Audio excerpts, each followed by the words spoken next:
اللہ تعالیٰ جل شانہ نے ہمارے علماء کو یہ توفیق نصیب فرمائی کہ وہ پوری قوت کے ساتھ ان کے مقابلے کے اندر نکلے.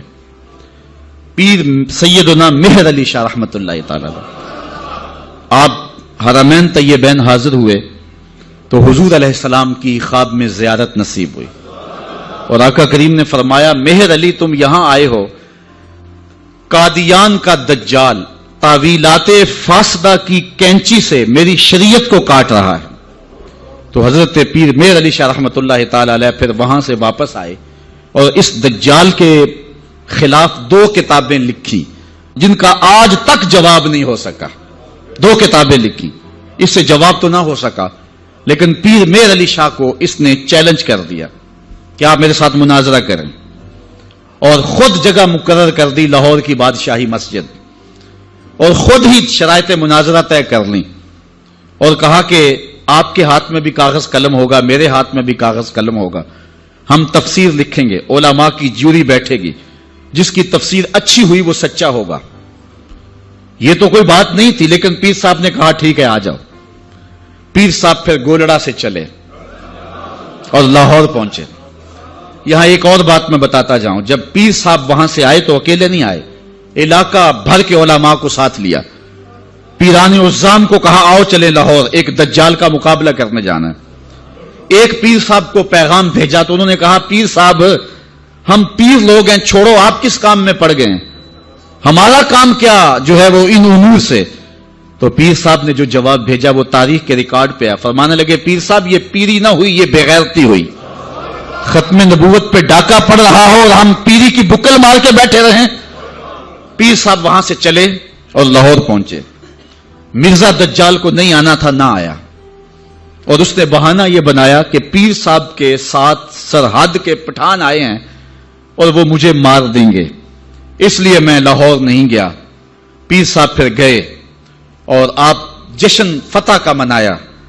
شورش کاشمیری نے لکھا ہے کہ پیر صاحب کے چہرے پہ میں نے جلال دیکھا، اور پیر صاحب فرمانے لگے کہ وہ تو کہتا ہے کہ قلم اور کاغذ لیں گے اور جو ہے وہ لکھیں گے.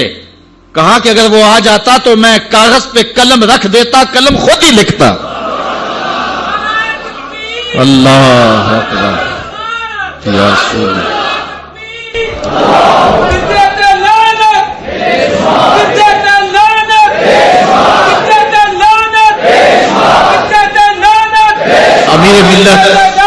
امیر ملت پیر سید جماعت علی شاہ رحمۃ اللہ تعالی علیہ آپ نے فرمایا ان قریب ذلیل ہو کے مرے گا. پھر جہاں مرا آپ کو پتا ہے، گندگی میں لتھڑا ہوا تھا، تڑپتا ہوا مرا. اعلی حضرت شیر ربانی میاں شیر محمد شرک پوری فرماتے ہیں میں نے دیکھا ہے، چونکہ صاحب کش بزرگ تھے، کہ قبر میں بھی بھولے کتے کی طرح بھونک رہا ہے اور اس کے منہ سے جھاگ نکل رہی ہے. ذلیل و رسوا ہے قبر میں بھی، جب تک رہا ذلیل و رسوا رہا. اللہ تعالیٰ جل شانہ دی علماء کو طاقت دی، انہوں نے ناطقہ بند کر کے رکھ دیا. پھر جب پاکستان بنا تو سب سے زیادہ جن لوگوں نے مخالفت کی پاکستان کی وہ مرزائی تھے. پاکستان کے حق میں انہوں نے ووٹ نہیں دیا. آج بھی جو ربوے میں دفن ہوتے ہیں وہ امانتاً دفن ہوتے ہیں. ان کا عقیدہ ہے کہ پاکستان ٹوٹ جائے گا اور ہمیں اٹھا کر کے جو ہے وہ قادیان میں دفن کیا جائے گا. یہ وصیت کر کے وہاں دفن ہوتے ہیں. پہلا وزیر خارجہ بدقسمتی سے مرزائی بن گیا. پھر اس نے ایک بیان دیا تو 53 کی تحریک چلی. لاہور کی سڑکوں پر 10,000 جان نثاروں نے اپنی جانیں قربان کی ختم نبوت کے لیے. وہ لمحے ہم نہیں بھول سکتے ہیں. تاریخ سے آج بھی حرارت نکل رہی ہے کہ ایک خاتون اپنے بیٹے کو بیانے کے لیے لے جا رہی تھی. ارمانوں سے اس بیوہ نے اپنا بیٹا پالا تھا. آج سیرے لگا کر کے اس کی بارات لے جا رہی تھی کہ جب مال روڈ پہ پہنچی تو تڑ تڑ گولیوں کی آواز آنے لگی. روک کے پوچھا کیا ماجرا ہے؟ کہا ختم نبوت پہ لوگ جانے وار رہے ہیں. اس نے بارات سے معذرت کی، بیٹے کے سر سے سیرا اتارا اور کہا بیٹے میں دودھ معاف نہیں کروں گی اگر حضور کے نام پہ جان نہیں وار دے گی. تجھے میں شہادت کا دولہا بنانا چاہتی ہوں. اچھا جب وہ زخموں سے چور ہو کے گرا، دور ماں کھڑی منظر دیکھ رہی تھی. اس نے ماں کو پکار کے کہا امی بھاگ کے آ، دیکھ کہ میری پشت پہ کوئی گولی تو نہیں لگی. تیرے پتر نے ساری گولیاں سینے پہ کھائی ہیں، اور وہ گھڑیاں بھی ہم نہیں بھول سکتے جب نواب آف کالا باغ اس تحریک کو دبانے کے لیے کوشش کر رہا تھا۔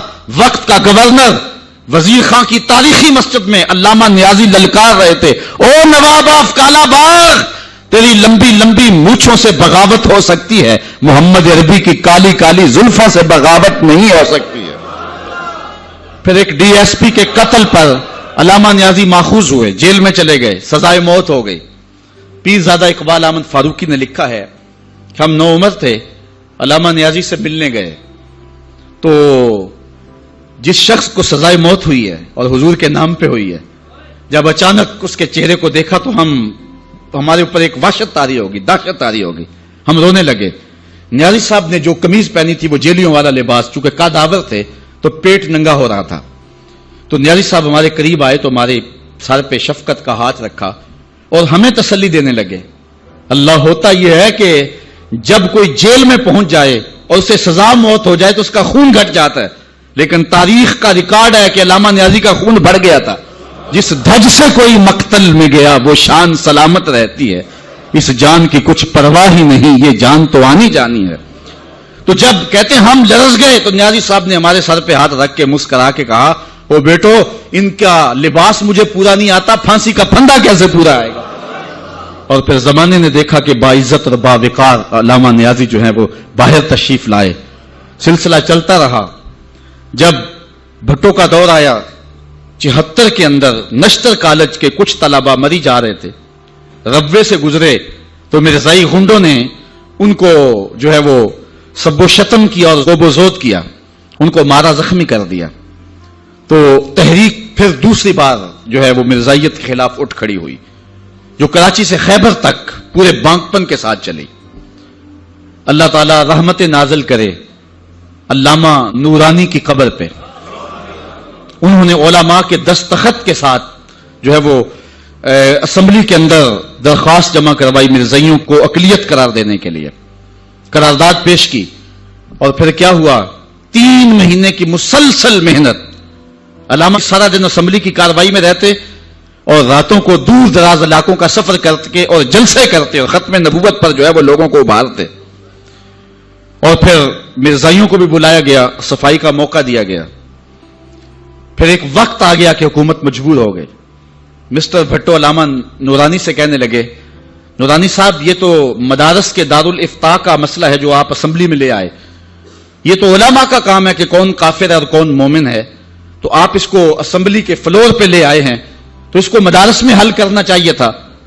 تو حضرت علامہ نورانی نے جو جواب دیا وہ بڑا خوبصورت تھا، فرمانے لگے، بھٹو صاحب مجھے ایک بات بتا دیں، آپ منتخب وزیر اعظم ہیں، اگر آپ کے مقابلے میں کوئی کرسی بچھا کے بیٹھ جائے تو آپ اس کے بارے میں کیا رائے رکھتے ہیں؟